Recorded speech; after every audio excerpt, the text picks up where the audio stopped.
Hello everyone, welcome to Maitreya education hub. जैसा कि आपको पता है कि हमारी ज्योग्राफी लेक्चर सीरीज चल रही है और ज्योग्राफी लेक्चर सीरीज में हम लोग क्लाइमेटोलॉजी देख रहे हैं। क्लाइमेटोलॉजी अब अपने अंतिम पड़ाव पर है क्योंकि हम लोग वर्ल्ड्स मेजर क्लाइमेटिक जोन कर रहे हैं। वर्ल्ड्स मेजर क्लाइमेटिक जोन में हमने दो लेक्चर यानी कि lecture number 12 and lecture number 13 देखा। लेक्चर नंबर 12 में हमने इक्वेटोरियल क्लाइमेटिक जोन के बारे में बात की और लेक्चर नंबर 13 में हमने मॉनसूनल क्लाइमेटिक जोन के बारे में बात की। उसी लेक्चर को आगे बढ़ाते हुए आज का ये पार्ट थर्ड है यानी लेक्चर नंबर 14 है। लेक्चर नंबर हम लोग 14 में सबसे पहले सवाना क्लाइमेट जोन देखते हैं, सवाना क्लाइमेट रीजन देखते हैं। सवाना क्लाइमेट को सूडान टाइप क्लाइमेट भी बोला जाता है। एक्चुअली जो सवाना जो वर्ड है उसे जो साइंटिस्ट हैं वो डिफरेंटली उसको डिफरेंट टर्मिनोलॉजी में यूज करते हैं। जैसे कि कुछ साइंटिस्ट इसे सवाना क्लाइमेट को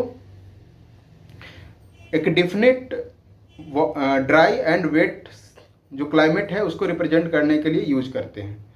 तो सबसे पहली बात कि जो सवाना क्लाइमेट है वो ड्राई एंड वेट क्लाइमेट को रिप्रेजेंट करता है, ये आप याद रखिएगा।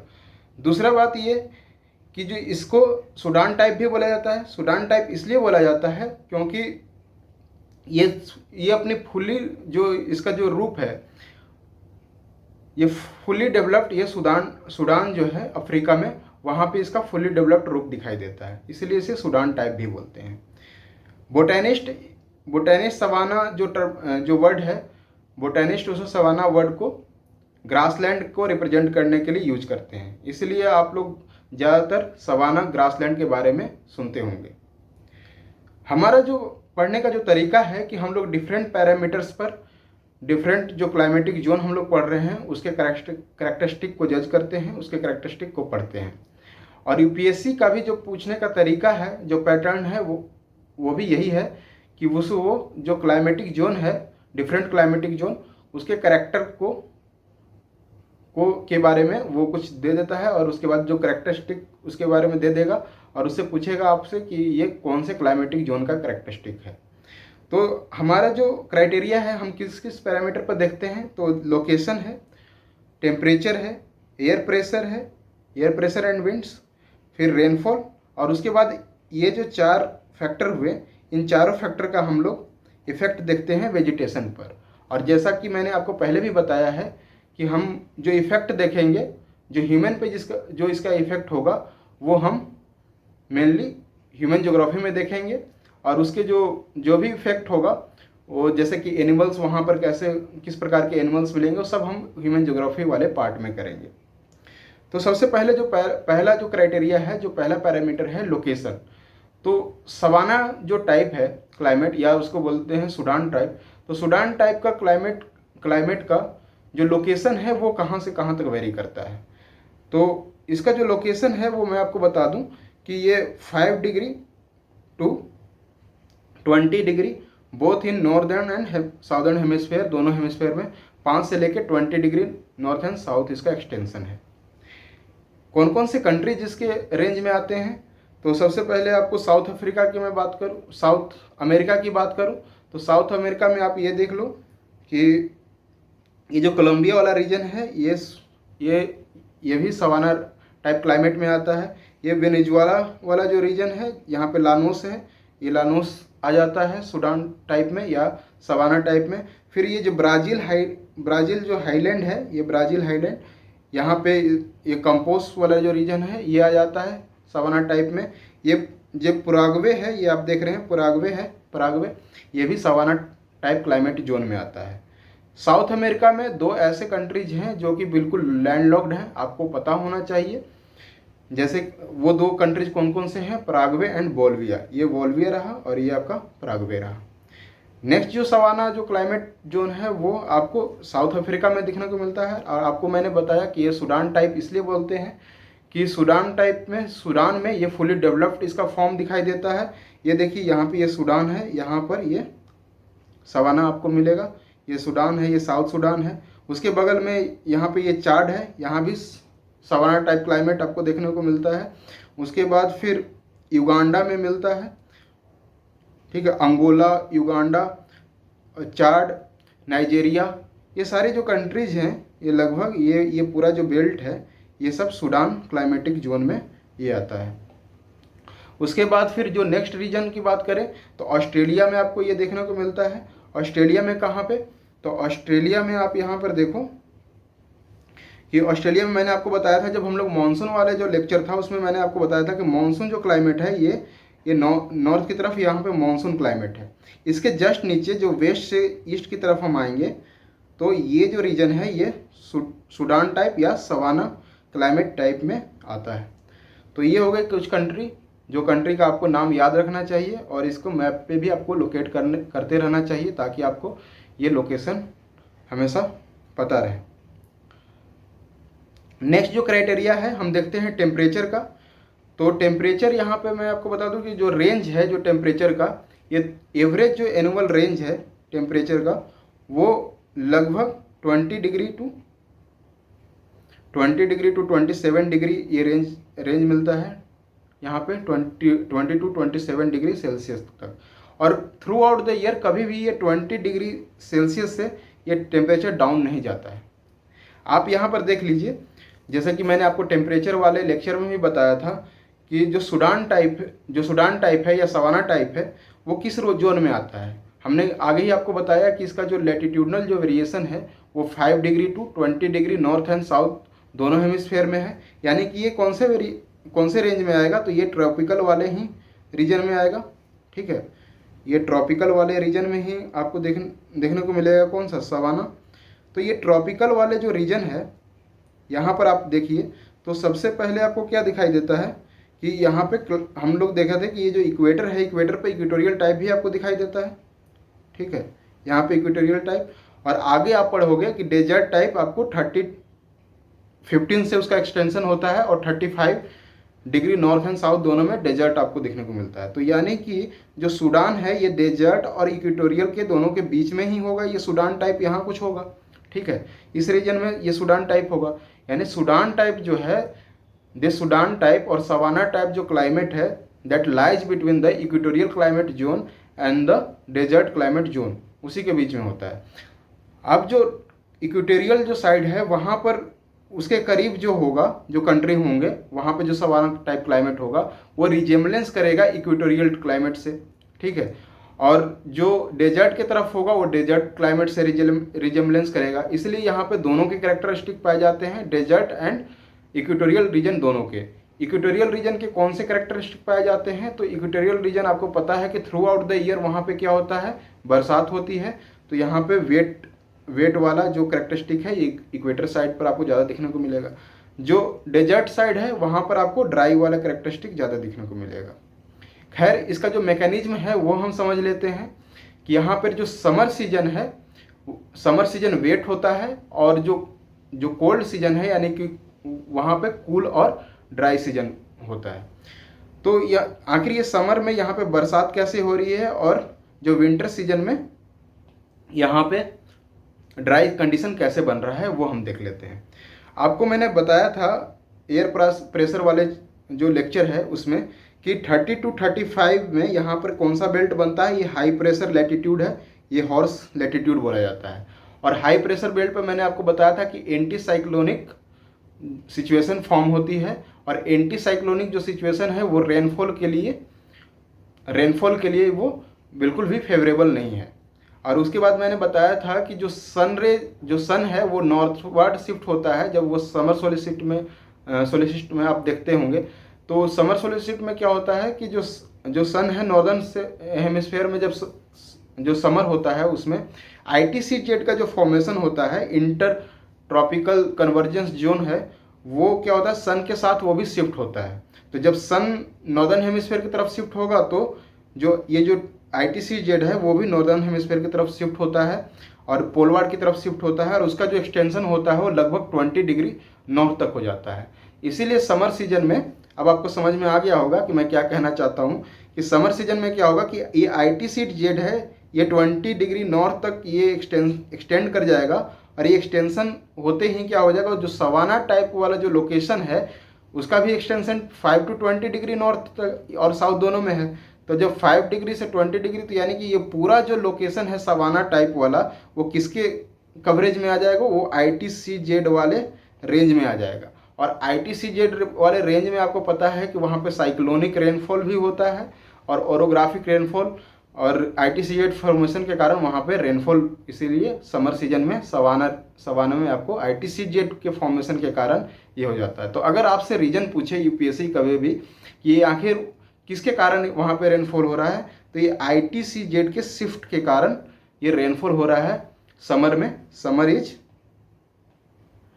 इज वेट, और जो विंटर होता है वो कूल, विंटर जो होता है वो कूल एंड ड्राई होता है। अभी विंटर में क्या होगा कि ये ITCZ वाला क्या होगा, वो साउथवर्ड शिफ्ट करेगा सन के साथ, तो साउथवर्ड शिफ्ट होकर ये अपने इक्वेटर के पास वापस आ जाएगा। लेकिन जो इसका जो रेंज है, जो सवाना का जो उसका जो लोकेशन है, उसमें क्या हो जाएगा, ये जो हाई प्रेशर बेल्ट है, कौन सा हाई प्रेशर, ये हॉर्स लैटिट्यूड वाला, जो हॉर्स लैटिट्यूड है ये भी शिफ्ट होके कुछ इधर की तरफ आएगा, इक्वेटर की तरफ आएगा। कब? जब सन साउदर्न हेमिस्फीयर में शिफ्ट हो रहा है। तो फिर क्या हो जाएगा कि जो सवाना वाला जो रीजन है उसमें क्या हो जाएगा कि हाई प्रेशर बेल्ट वाला शिफ्ट हो जाएगा। तो हाई प्रेशर बेल्ट वाला वहाँ पे क्या होगा, एंटी साइक्लोनिक सिचुएशन फॉर्म होगी, इसी कारण विंटर में वहाँ पे रेनफॉल नहीं होती है। कितना अच्छा और आसान मैकेनिज्म है ना, ये आपको हमेशा याद रखना चाहिए। मैंने यूट्यूब पे बहुत सारे चैनल मैं भी देखता हूँ और डिफरेंट किताब भी पढ़ता हूँ। मैंने यूट्यूब चैनल पे किसी पे इतना अच्छा से मैंने मैकेनिज्म नहीं देखा था, मुझे भी पहले दिक्कत हुई थी समझने में। अब मैं जब समझ गया हूँ तो मैं सोचा कि आपको अच्छे से मैं समझा दूँ इसका मैकेनिज्म, अच्छे से समझ में आ गया होगा और आप कभी इसे भूलोगे नहीं। अगर फिर भी अगर कुछ दिक्कत होती है आपको इसको मैकेनिज्म में, तो आप कमेंट बॉक्स में कमेंट करके ज़रूर हमें बताएं। तो ये हो गई एयर प्रेशर और विंड के बारे में। और यहाँ पर आपको पता ही है कि ये जो रीजन है यहाँ पे ट्रेड विंड चलता है। तो आपसे अगर पूछे कि ये कौन से रीजन कौन से विंड के तरफ कौन से विंड इस रीजन में चलती है, तो वो ट्रेड विंड है, north eastern trade wind and south eastern trade wind. ठीक है, तो ये हमने देख लिया। रेनफॉल के बारे में मैंने अभी आपको बता दिया कि कैसे समर में रेनफॉल होता है और कौन सा रेनफॉल ज़्यादा होगा, तो यहाँ पे साइक्लोनिक रेनफॉल देखने को मिलेगा। और जहाँ जहाँ पे टोपोग्राफी माउंटेन का है वहाँ पे ओरोग्राफिक रेनफॉल भी देखने को मिलेगा। जो इस रीजन में जो रेनफॉल है वो लगभग जो एवरेज जो rainfall through out the year जो मापा जाता है वो 100 सेंटीमीटर टू 150 सेंटीमीटर तक ही होता है।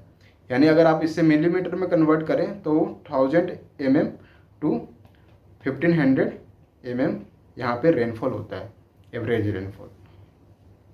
नेक्स्ट हम देखते हैं कि ये सब जो हमने अभी जो पैरामीटर्स पढ़े उसका जो इफेक्ट होता है वेजिटेशन पे वो क्या होता है।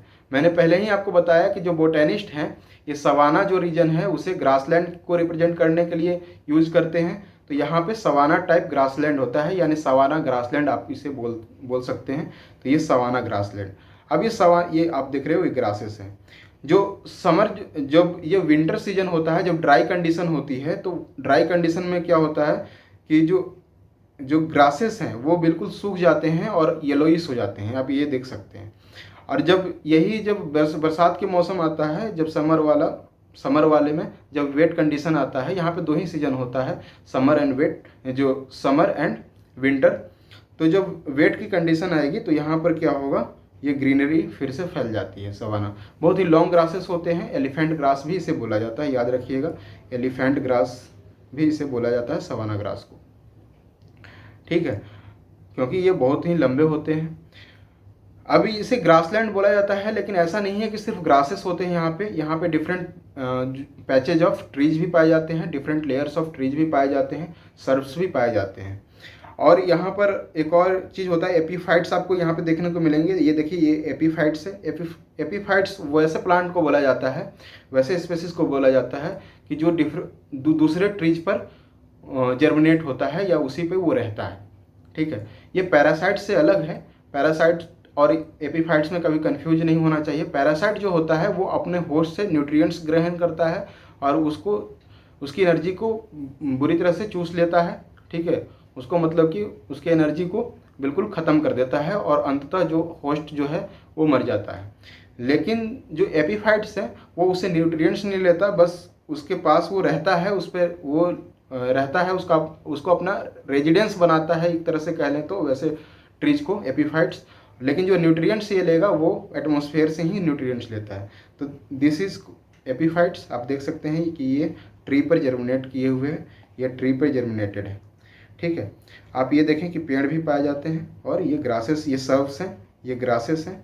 तो डिफरेंट टाइप्स ऑफ यहाँ पे वेजिटेशंस आपको देखने को मिलेगा। तो ये सवाना हुआ। अब इसी से रिलेटेड क्वेश्चन पूछा था यूपीएससी 2013 प्रीलिम्स का। ये क्वेश्चन है कि which one of the following is the characteristic, देखिए ये कैरेक्टरिस्टिक पे पूछा ना, characteristic climate of the tropical savanna region. Savanna region का क्या कौन सा ये इसमें से कैरेक्टरिस्टिक है। तो जो पहला ऑप्शन दिया है कि rainfall through out the year. अगर आपने लेक्चर नंबर 12 अटेंड किया होगा तो आपको पता है कि through out the year equatorial zone में होता है। ये सवाना में अभी मैंने बताया वो थ्रू आउट द ईयर नहीं होता, क्योंकि हमने देखा कि ड्राई एंड वेट दोनों ही कंडीशन यहाँ पे फॉर्म होते हैं। तो ये ऑप्शन तो गलत है।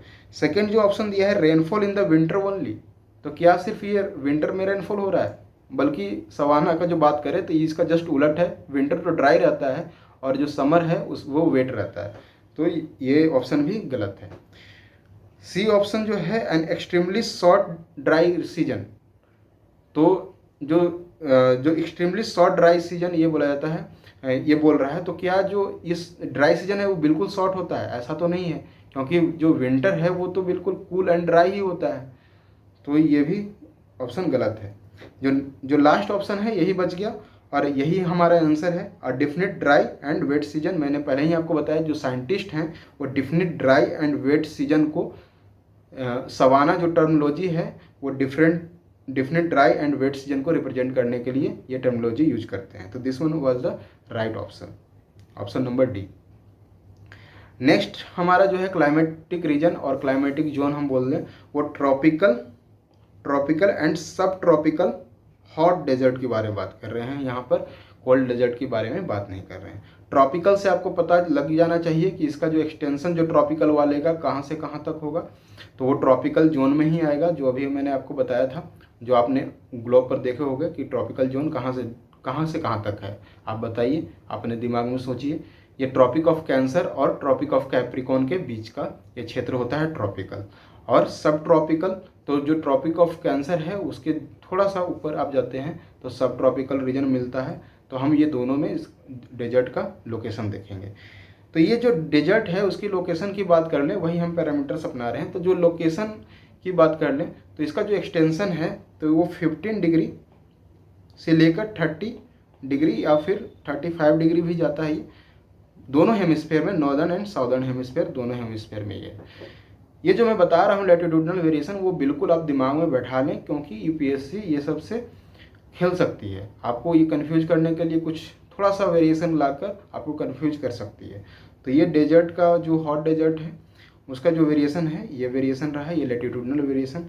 अब कौन कौन से डेजर्ट्स हैं इस लैटिट्यूड्स पे वो हम देख लेते हैं। तो कैलिफोर्निया के तरफ यहाँ पे आपको ये जो रीजन हो गया, ये जो रीजन है यहाँ पे आपको मोहावे डेजर्ट देखने को मिलेगा, मोहावे डेजर्ट। ठीक है, उसके जस्ट नीचे सोनोरन डेजर्ट है मेक्सिको की तरफ, सोनोरन डेजर्ट। ठीक है, सोनोरन डेजर्ट। उसके बाद फिर आप यहाँ पर चिली में आते हो तो ये यहाँ पर आटाकामा डेजर्ट है। और ये आप और नीचे जाते हैं तो यहाँ पर आपका पैटागोनियन डेजर्ट देखने को मिलता है। उसके बाद अफ्रीका की क्या बात करें, अफ्रीका में तो आपको पता ही है द ग्रेट सहारन डेजर्ट। ये पूरा जो एरिया है ये ग्रेट सहारन डेजर्ट कहलाता है। This is the great Saharan desert. उसके बाद फिर ये तो डेजर्ट है ही अफ्रीका में, पूरा लगता है कि अफ्रीका लगभग डेजर्ट से ही भरा हुआ है। और ग्रेट सहारन डेजर्ट वर्ल्ड का सबसे बड़ा डेजर्ट है, सबसे लार्जेस्ट डेजर्ट है। इसका एरिया की बात करें तो यूनाइटेड स्टेट के 50 स्टेट्स की एरिया को आप मिला लीजिए और इसका एरिया मिला लीजिए तो इसका एरिया उससे ज़्यादा ही होगा, जो सहारन डेजर्ट है, द ग्रेट सहारन डेजर्ट। और यहाँ पर आपको नामीब डेजर्ट आपको देखने को मिलेगा, इसके जस्ट पास में कालाहारी डेजर्ट है। ठीक है, तो ये अफ्रीकन डेजर्ट के बारे में बात कर लिया हमने। ये देखिए ये अरबियन पेनिनसुला है, यहाँ पे अरबियन डेजर्ट आपको मिलता है, यहाँ पे अरेबियन डेजर्ट है। उसके जस्ट बगल में आपको ईरान देखने को मिलेगा, यहाँ पे ईरानियन डेजर्ट है। और इंडिया की बात करें तो ये यहाँ पर द ग्रेट इंडियन डेजर्ट और थार डेजर्ट है, जो कि इंडिया और पाकिस्तान में है।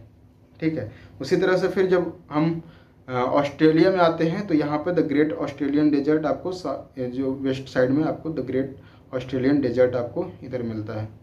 ठीक, उसके बाद फिर सब ट्रॉपिकल रीजन की बात करें तो आप मंगोलिया में आप यहाँ पर देखिए, जो मंगोलिया वाला जो रीजन है ये यहाँ पे आपको गोबी डेजर्ट देखने को मिलेगा। ठीक है, तो दीज आर द डेजर्ट्स, इसकी लोकेशन आप प्रैक्टिस कीजिए मैप पे।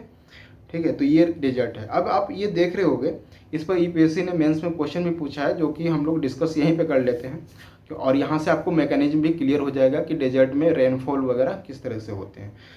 उससे पहले हम लोग टेम्परेचर के बारे में थोड़ा सा जान लेते हैं। यहाँ पे टेम्परेचर बहुत हाई होता है, क्योंकि आपको पता है कि यही वाला रीजन है। अब ये वाले रीजन में थ्रू आउट द ईयर जो है सन आपको दिखाई देने को मिलता है, और लगभग ईयर में 2 बार सन इस रीजन में होता है, 2 टाइम्स। आपको ये हमने पहले प्रीवियस लेक्चर्स में हमने डिस्कस किया है। अगर आपको नहीं पता तो आप जाके प्रीवियस लेक्चर डिस्कस कीजिए, देखिए जाकर। अभी वो जो रीजन है यहाँ पर इंसोलेशन क्या होगा, हाई होगा, इंसोलेशन इज वेरी हाई। ऊपर से जो डेजर्ट वाला जो रीजन है वो बिल्कुल क्लाउडलेस होता है। क्लाउडलेस होने के कारण क्या होता है कि, और जो वहाँ की जो मिट्टी होती है वो सैंडी होती है। ठीक है, इन्वायरमेंट क्लाउडलेस होता है। क्लाउडलेस होने के कारण क्या होता है, इंसोलेशन बहुत ज़्यादा आएगा, और सैंडी होने के कारण क्या होता है, बहुत जल्दी वो टेम्परेचर वो गर्म जल्दी ज़्यादा होगा। अब ज़्यादा जल्दी गर्म होगा, उसके कारण फिर क्या होगा, यहाँ पे जो टेम्परेचर है वो लगभग आपको एवरेज टेम्परेचर की मैं बात करूँ तो 30 to 35 डिग्री सेल्सियस तक एवरेज टेम्परेचर ये देखने को मिलता है। और जो हाईएस्ट टेम्परेचर अल्जीरिया में रिकॉर्ड किया गया था वो 58 डिग्री सेल्सियस तक रिकॉर्ड किया गया है। राजस्थान के चूरू में ही आपको देखने को क्या मिल जाता है, 52 डिग्री सेल्सियस एक बार टेम्परेचर गया था राजस्थान के चूरू में। तो इतनी ज़्यादा टेम्परेचर वाला जो ये रीजन है। अब इसमें जैसे नाइट में क्या होता है कि जितना ज़्यादा ये जो सैंडी जो सॉइल है वो जितना जल्दी गर्म होता है उतना ही जल्दी ठंडा हो जाता है। ठीक है, आजकल तो लोग भी बहुत ज़्यादा जल्दी गर्म हो जाते हैं और फिर ठंडा भी हो जाते हैं, तो उसी तरह से नेचर है वहाँ पे सैंडी सॉइल का। क्या होता है कि गर्मी के कारण जो डे में है बहुत ज़्यादा तप जाता है, और जब नाइट में है वो बहुत ज़्यादा जल्दी वो ठंडा भी हो जाता है। इसीलिए जो डियोर्नियल रेंज ऑफ टेम्परेचर जो होगा वो बहुत ज़्यादा होगा। याद रखिएगा, diurnal range of temperature is high in the desert. ये हम बात कर लिए, टेम्परेचर की बात कर लिए। अब यहाँ पर जो है कि आखिर ये डेजर्ट इस जोन में क्यों फॉर्म हो रहा है। 30 to 35 डिग्री जो नॉर्थ है, या फिर 20 to 30 डिग्री जो नॉर्थ है, या फिर साउथ की बात कर लें, तो वहाँ पे डेजर्ट फॉर्म क्यों हो रहा है। तो इसके 4-5 कारण हैं। जो पहला कारण आपको पता होगा कि पहला कारण जो है कि ये जो है वो टेम्परेट साइक्लोन के जोन में नहीं आता है। ठीक है, आप यहाँ पर देखिए टेम्परेट साइक्लोन जोन कहाँ होता है। ये आपको इस रीजन में टेम्परेट साइक्लोन हमने पढ़ाया था आपको, टेम्परेट साइक्लोन वाला जोन है। टेम्परेट साइक्लोन वाले जोन में ये डेजर्ट नहीं आता है, इसलिए साइक्लोनिक रेनफॉल नहीं होता है। पहला region, this do not fall in temperate cyclone zone.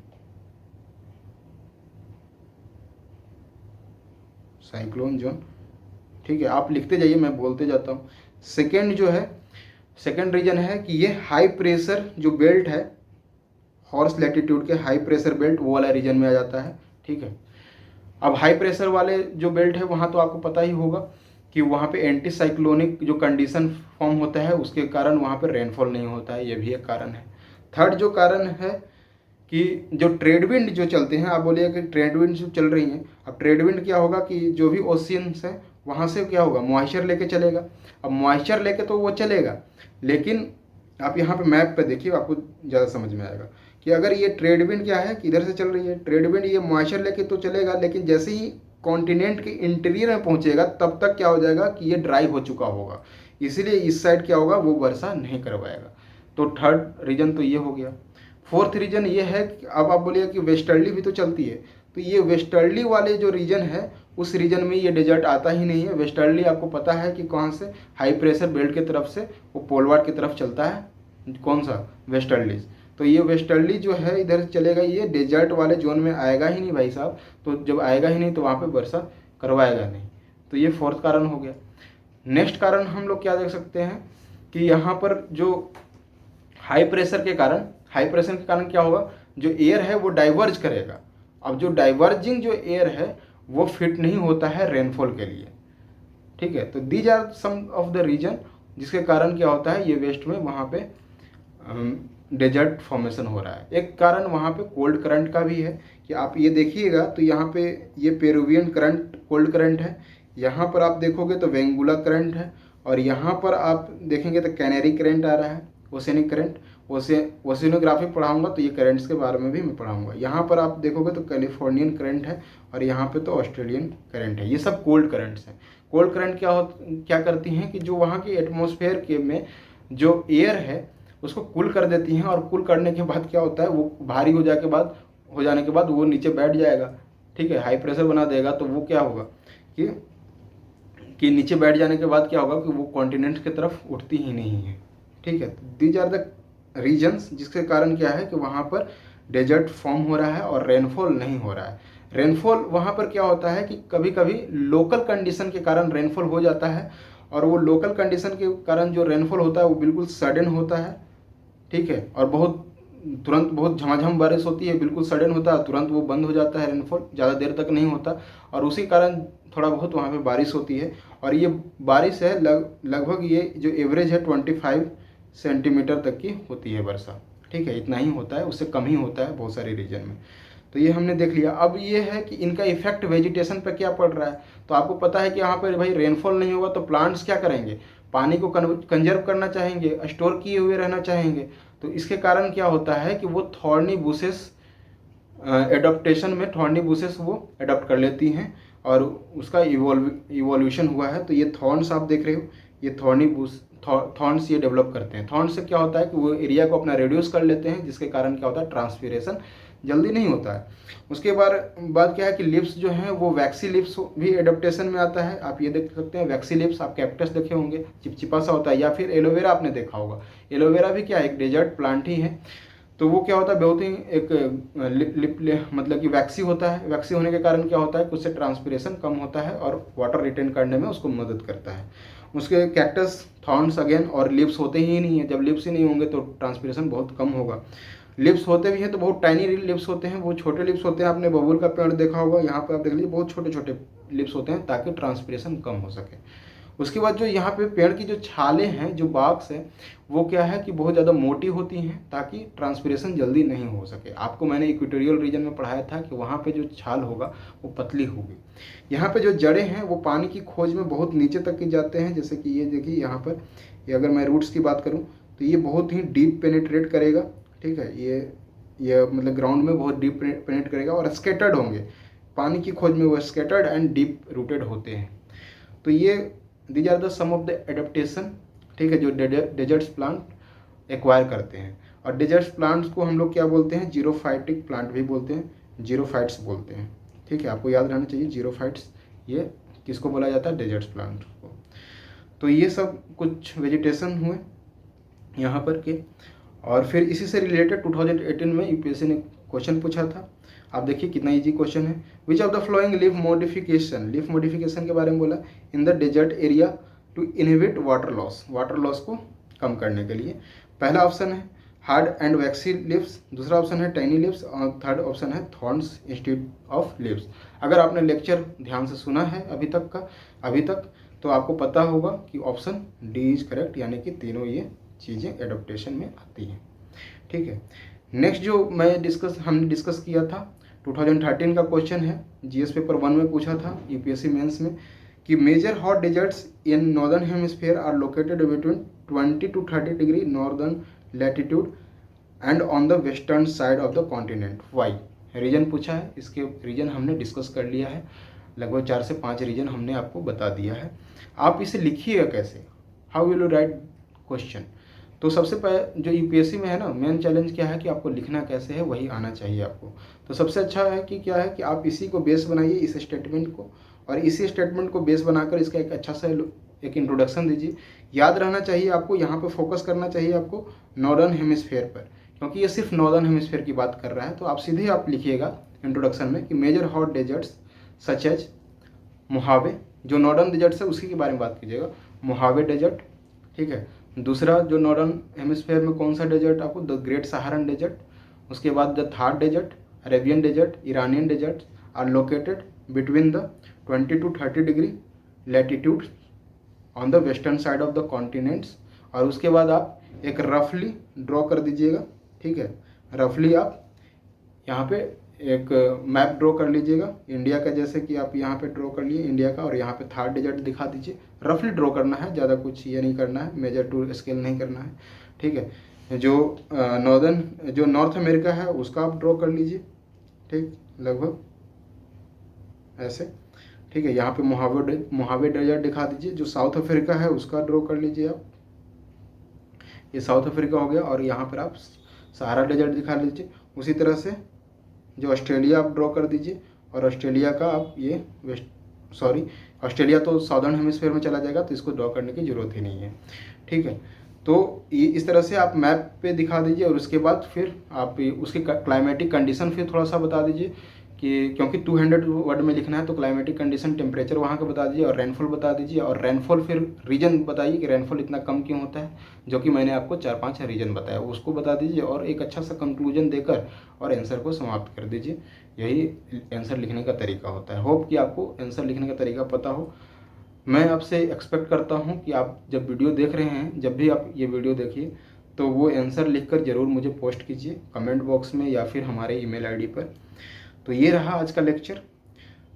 आपको बहुत बहुत धन्यवाद कि आपने लेक्चर को गौर से सुना, अटेंड किया।